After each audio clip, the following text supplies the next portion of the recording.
Partially, really, China's rise as a manufacturing hub is really the world's factory has had an impact on Africa's manufacturing sector. I mean, if you look at all the research has been done now the last few years, just so there's a correlation between the rise of China as a manufacturing hub and the decline or the difficult or the stagnation of some of the African manufacturing sector. So really, partially, I mean, China is not responsible for all Africa's manufacturing problems, but at least for some of Africa's manufacturing problems. Now, certainly, manufacturing would be key to Africa's growth story. So what does Africa need to do now? I mean, China is big competition, but it's not a sector that can be ignored for Africa. Yeah. I mean, very few regions in the world, or even countries in the world, the last 50 years have done well without, creating a manufacturing sector or building a manufacturing sector. Countries have to build something and so on. And that really is the weakness right now in Africa, so all the big African growth story that we've seen the last decade, the real weakness of that growth, it really is that we're not building a manufacturing sector. So it's an absolute weakness. And if you even look back at other periods after the Second World War of Africa, where we had a big African growth spurt, the weakness then also was the lack of building a manufacturing sector. So really, to get the African rising that people talk about, if you don't get the manufacturing sector right, we're never going to get it. And it's just going to be another of these sort of jobless growth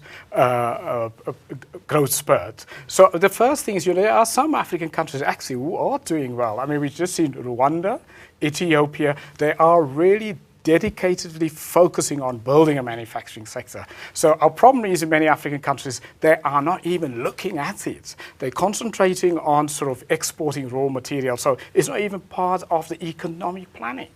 And yet, as you say, some countries are doing it right. So that suggests that there is potential for Africa to replicate to some extent the success that has been seen in China. What does it take then from a state perspective to see that happen? I think the political will, first thing, and secondly, also to make people understand that really a manufacturing sector is important.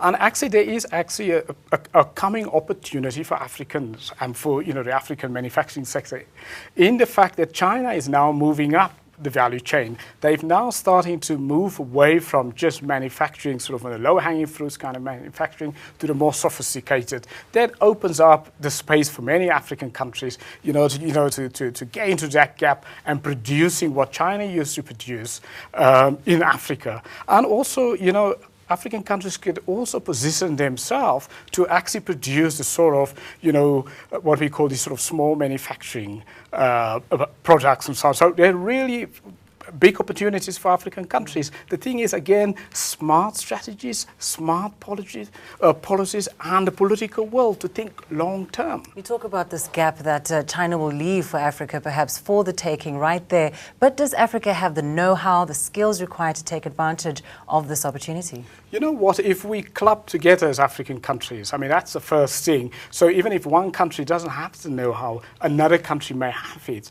And if we partner also then, say, with with other emerging markets like the Chinese and the Indians who are coming to Africa, and we really structure the investment deals now a little bit more smarter, so it does include manufacturing sector development in Africa. Because the thing about the manufacturing sectors, if you develop that, you create more wealth, you create more jobs, you soak in more of the unemployed. So it really is a game changer. So that we really have to, to play game in that space as African countries. And finally, William, I mean, one has to wonder at the end of the day what the consumer's role is in all of this.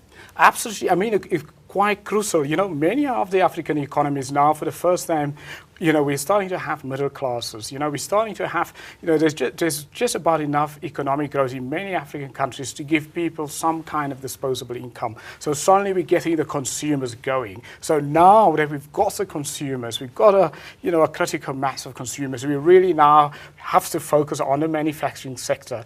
Now, one clever way for African countries to do it is to have, in our regional integration strategies where we could actually strike deals between African countries where one African country can produce what another country can, and we have to trade more with each other, because often, some of the African manufacturing products are really not competitive compared to the industrial country factories and so on, or to the Chinese. But if we export to other African countries, now then we become more competitive.